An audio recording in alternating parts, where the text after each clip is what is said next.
Hi folks, and welcome to DevTrends. Today we're gonna talk about the final release of Webpack 4, a collection of cool CSS snippets and what to expect from next versions of React. So after several months of alphas and betas, Webpack 4 is finally here. There are a lot of new things in this release, but fortunately there is much less struggle switching to it from the third version. First and foremost, it's the speed. Webpack 4 is up to 2 times faster than the previous version. This release is primarily focused on build speed, and one of the consequences of it is that Node version 4 is no longer supported. And worth noting that this is not the finish line for optimizations, because some other performance-wise steps like multi-core support or persistent caching are planned for version 5. So now let's switch to code to see other major versions of this release. Already discussed new features in DevTrends number 11, so I'll try to be concise with it. So let's switch to our terminal. Let's create new folder, Webpack demo.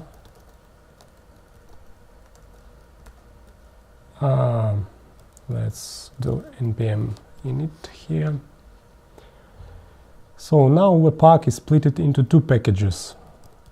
It's Webpack package, and it is the main one and exposes JavaScript API, and there is another package, Webpack CLI it's called, and this package is for using Webpack command in console or npm scripts. So let's install both of them. Sorry, there's typo. Webpack, yeah. Also, Webpack now is a zero configuration bundler, and it means that you can perform basic actions like dev and production builds without a piece of Webpack config.js. Webpack assumes by default that you have an src folder for your assets with index.js as entry file in it, and a dist folder where your bundle is being put to as main.js. So let's create src folder here. And let's add src index.js to it. So here is our index.js file. Let's just write some random code here. And let's also open our packages on. And let's make a build script here.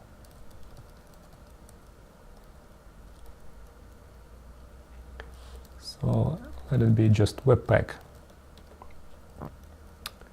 So that's all. Let's run it.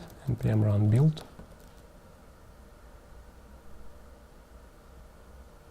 So let's basically open the full folder here in code to see the structure.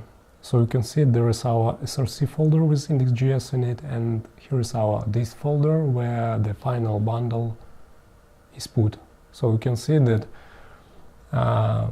there is like complete production bundle with our index.js in it.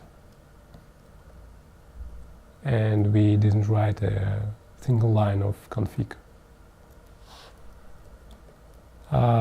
You can see there is a warning in console. It says that there another property mode, the mode option has not been set, and there is another great change in new Webpack. So basically the mode setting is a collection of settings used in development or when bundling a production bundle. So let's fix our packages on now. Let's create another. Let it be production build. So let's just pass production here. And let's create another script called dev, and here let's just do development build.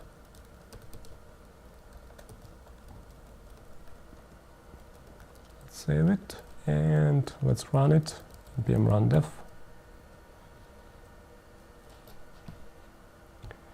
And you can see that we got a bigger bundle now because it's a development bundle, and the difference between development and production mode is pretty big. There is another article about webpack 4 about mode optimization, which is a new setting in webpack config, and you can check it out. It will be in the description below. So it's pretty large article going in depth of new mode.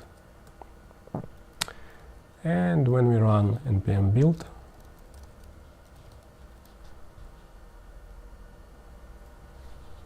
you can see this output is back to uglify version. So it's like a production bundle now again. Other notable changes include the removal of pretty controversial commons chunk plugin and replacing it with special optimization key in webpack config, WebAssembly support, MJS modules as first-class webpack citizen, and more. There are no official migration guide in the docs yet, but you can follow the links in the description. It can give you a pretty good start. We all know that CSS is awesome, but we also know it may be a huge pain, especially without deep understanding of browser CSS engine's internals. But there are also a lot of CSS snippets around the web that just help you to get things done without such knowledge. And now we got a community-managed list of such snippets in one place. So 30 Seconds of CSS is a created collection of useful CSS snippets you can understand in just 30 seconds. Each item contains a visual demo with HTML and CSS code, as well as short, clear explanation and browser support. For example, here is a really neat demo of how to create a good-looking spinner.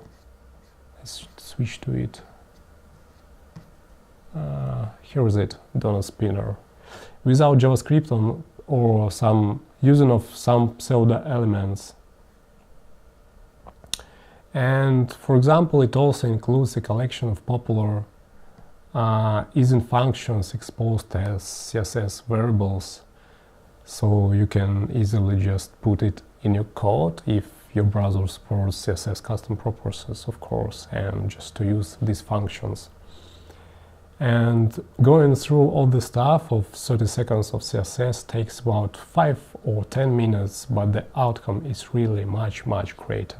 And there is JSConf Iceland 2018 that took place a couple of days ago, and on that conference Dan Abramov gave an interesting talk regarding the future of React in terms of performance and optimizations when working with DOM, especially the rendering part. And if you're really interested in what to expect from future versions of React, you definitely should watch full talk. It's not that big. It consists of 2 demos. In the first one, Dan shows React improvements in DOM rendering with usage of request idle callback in React Core. And request idle callback helps you to improve user experience by not blocking user interactions while delaying execution of a function to the time when it's less harmful for the browser. And it's pretty awesome browser API which existed for pretty long time, but it wasn't such popular. And now it's even more awesome that it finally goes mainstream with the help of React. This concept is called time slicing by React team.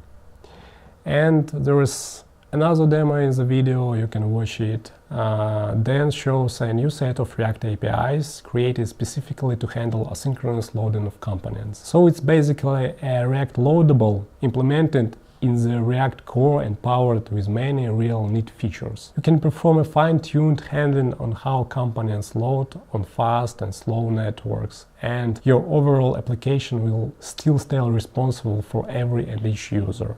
And this second concept is called suspense, so you can check it out. It's in presentation here and the link in the description. So that's all for today, folks. All the links are in the description below. Thank you for watching and stay trendy.